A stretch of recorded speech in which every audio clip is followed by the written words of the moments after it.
Let's get over to our markets master, Jared Blikre at the Wi-Fi Interactive. Jared, I think a lot of investors are just saying, you know what, I'm done with this year. I'm over it. Let's flip that calendar. Give me 5 minutes here. Give you guys 3 hours, okay?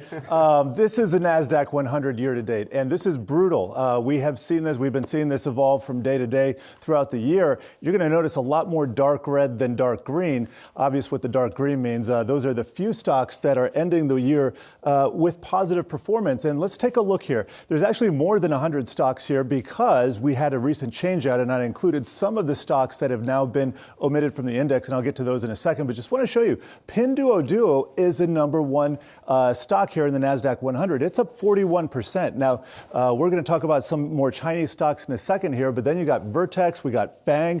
Diamondback Energy is a new addition. That, along with Baker Hughes, was added. So now the Nasdaq 100 has a little bit more energy exposure. So that's going to help it if we have more energy, energy surging in the new year. But then you take a look at some of the losers. I mean, everything on the bottom line here is down 60% or more. This is just about unprecedented that I've seen, at least going back to the global financial crisis, maybe those pandemic lows back in the day. But check out DocuSign. This was actually deleted earlier in the month. I just have it here for illustration purposes. It's down 63% in the lower left here, followed by Meta, Zscaler. That's down 65%. Tesla, a stock that big, along with Meta on the bottom row, not a good sign. Atlassian, a lot of software names here. Match Group was deleted. That's down 69%. Peloton still in the index. That's down 77%.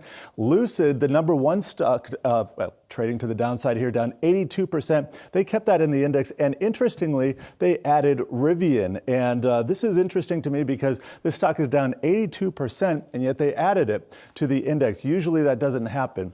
So we'll just have to see what comes in the new year. And I'll tell you what, guys, I think, as you said, it would be a welcome relief just to kind of close the books on this year. Okay, so Jared, while we have you, what are you also seeing out of China as well? Because the country right now, we do know, is pivoting away from its zero COVID policy. So what are we seeing there? Yeah, well, first of all, I want to talk about the currency markets, and then I'll talk about some of the stocks. So the Chinese yuan, the U.S. dollar versus yuan, actually hit a new low. And let me just find the CHF. There we go. That's actually, there we go. CNY equals X is our ticker. And here is U.S. dollar versus the Chinese yuan year to date. You can see still up 8.5%, but off of those highs there. Critically, the yuan has been appreciating as they have been reopening here thanks to COVID. Now, here's what happens. So the dollar has weakened over the prior month by about 3.5%. Doesn't seem like a big move, but it actually is in currency terms.